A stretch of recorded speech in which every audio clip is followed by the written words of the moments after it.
You ask Tiger to solve. This deals with linear equations with one unknown. The final result is y equals 18. Let's solve it step by step. Swap sides. Group all constants on the right side of the equation. Subtract 48 from both sides. Group like terms. Simplify the arithmetic.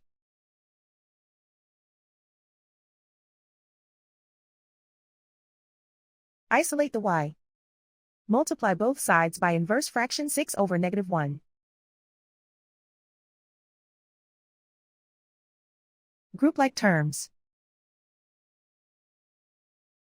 Multiply the coefficients. Simplify the arithmetic.